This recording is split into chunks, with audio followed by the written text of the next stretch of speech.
There are many people who have the limitations in their minds, who have lost that fire in their eyes. You aren't given any breaks in life. You make them for yourself. We are all being tested in life. And how you face that test determines the rest of your life. There's a lot of times where I don't know how I'm gonna move forward, but I ask myself one question: can you take another step? And that answer is always yes. Wherever focus goes, energy flows. So why don't we tap into that power now for your business and life? The part of beginning to get unstuck, you've got to decide that the behavior pattern that you have adopted doesn't work for you. You've got to change your strategies, and changing your strategy means reinventing your life, recreating you, and you have the power to do that. You want to take responsibility for your life. You can decide that you're going to change, that you're not going to be a wimp. I got me here, I can get me out of this, and I'm getting out. It's not easy reaching your dreams. It's not easy to achieve a happy and fulfilled life. It's not easy getting up every day, fighting, going through the daily struggles, getting rejected constantly, getting laughed at all the time, going through trials and tribulations, facing the pain of defeat over and over again. It is not easy, but if you do it, it is worth it. See, when people ask you, say, how you doing? Even if you're having some difficult times, say, I'm blessed and highly favored. Because anytime you wake up and you don't have a white chalk outline around your body, it's a great day. You got to tell yourself that no matter what gets in my way, I'm going to keep going. I'm going to keep moving. I'm going to keep winning. I'm going to keep surviving. It's everything that you want, because you went through that pain of that journey. It felt like he wanted to just knock you down and say, you know what? You can't do it. Understand that it's going to be trials and tribulation. That we'll have storms, but they will have sunshine after the rain. But that depends on you and how bad do you truly want it. Nothing in life will hold you back if you trust in yourself and you trust in the process. And at the end of this race, guys, you're going to be more capable. Through that effort, builds the character, the person you want to be at the end. Accept that.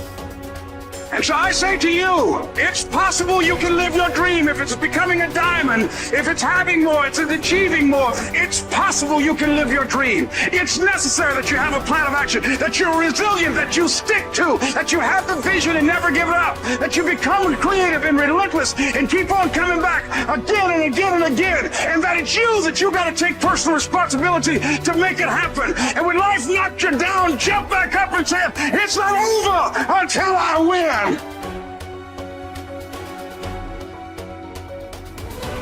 What does success look like? What does it take? Human being has come with such open sense of possibilities. Those who are committed to being successful with whatever they're doing, one important aspect of their life is, that is what gets you across so many lines in our life, so many barriers in our life. This happened in your school, maybe later in your university, later in your work. It's happening to people, maybe not everyone, but to a whole lot of people. Their commitment to success is weak. They want to succeed. They will take 3 steps. Then something little interesting happens here. They will go away here. They will go away there. They will go away there. Hey, I want to live. Their commitment to success is weak. Either situations around them in some way, situations can impede you from doing what you're doing very easily. Many times it happens to everyone. But when this happens, people weaken their commitment for their success. Maybe physically they'll feel a little weak. They will weaken their commitment to success. Maybe their emotions slosh around a little bit. They will weaken their commitment to success. So our commitment to success should not weaken because there is social drama going on, or physiological drama, or psychological drama. Whatever happens, your commitment to success should not weaken. That is what gets you across so many lines in our life, so many barriers in our life. So what does success look like? What does it take? Those who have been very successful, either in music, sport, art, business, spiritual process, doesn't matter what. Those people never know when they ate, when they slept, when they got afternoon rest. I have not seen such a thing in my life. So those who are committed to being successful with whatever they're doing, one important aspect of their life is they're not settling down wherever it's very comfortable. Because comfort will happen when they lower you to the very, very comfortable. Have you seen how comfortable they are? Once they're dead, if you throw them there also, they're comfortable. If you lower them, they're comfortable. Right now, it's about ensuring that there is profoundness of experience and there is impactfulness of activity. Because if they had given you a limitless amount of time, you could do all those things, nothing wrong. I'm not against it. But they gave you such a little time with such tremendous potential of being human. That's the problem. If creation had made you like an earthworm, I'm not saying there's anything wrong with it. It is just that it's a unipolar potential. It can only do that much. An earthworm is not thinking of climbing a tree because it knows it'll be picked up by the birds. It never has such aspirations. It just wants to recycle the earth. You know, it is beneficial to so many other lives, including us, but its objective is very clear: to eat and to reproduce and to die. Very clear objective. That purpose to fulfill, he strives. I don't think he sleeps in the afternoon. I don't think so, because many afternoons I've seen earthworms. They were all vigorously active, but a human being came with too many potentials. Because of that, it needs a certain level of striving for a human being to forget about the world, to consider yourself successful. If your idea of success is you're doing little better than your neighbor, I call that sickness. That is not success. You are happy that your neighbor is worse than you. Is this sickness or success? It is sickness. But in some way, you feel fulfilled with what you're doing. Let's consider that as success for now. It doesn't matter whether you're better than somebody or worse than somebody. That question should not even come up in your mind. But in some way, you feel you're using yourself fully, and there's a certain sense of fulfillment in your activity. Well, if you're capable of just closing your eyes and simply sitting without any activity, that's fantastic. But you cannot do that. You cannot do that right now. In the states that you are, you can't simply close your eyes and become still. Instead of being busy, you will become preoccupied. That doesn't mean you're improving, that means you're regressing in some way. The problem about this success is people always making judgments. I did this, I did that, maybe this didn't work, maybe this is a mistake, that's a mistake. There's no such thing in life. See, at one time you were a monkey, all right. Hey, this is not me, this is that Englishman, you know. Charles Darwin said you were all monkeys. At one time you were a monkey just a brief while ago. Was it a mistake that you committed? That you were a monkey? Or was it just a certain stage of evolution?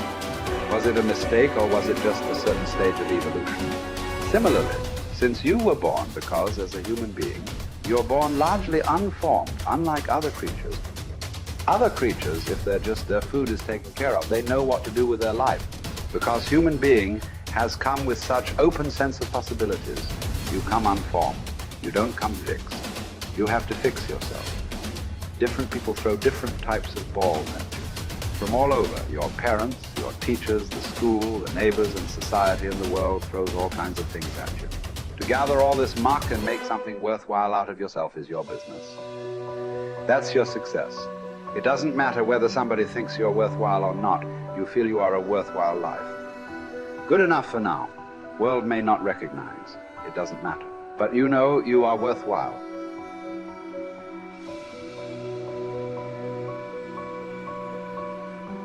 It's hard to say what the soul means metaphysically because, say beyond the confines of a single human being, we do have this sense that the soul can expand itself into something that's greater than it has been. It has this capacity for growth. And we do have the sense that the soul can expand itself to the point where it's enlightened, for lack of a better word, that it's working as efficiently as possible to transform everything that's unnecessarily painful and malevolent about the world into what's positive and good. And that it does that as a consequence of confronting the world with courage and truth. And I think that's right. And I do think that means that the soul participates in something eternal, which is the attempt of being itself to transform what's unnecessarily painful and malevolent into what's good, and that human beings actually do participate in that, and that that's part of the reason that our ancient tradition insists that we're made in the image of God. And I think that it's a mistake to underestimate the importance of that, because I don't think that you can live a life of sufficient profundity to protect yourself from being corrupted by suffering and malevolence without adopting a responsibility that's commensurate with that set of ideas. I think that you either orient yourself upward, to the star above the horizon, and try desperately to improve the structure of being, or you work at counter purposes to it and make things worse. I don't think there's a middle ground. In fact, to the degree there is a middle ground, it tilts towards the negative, because people who try to occupy the middle ground generally try to accrue the benefit, let's say, without adopting any of the risk. And that's not acceptable, not helpful. So that's a soul to me.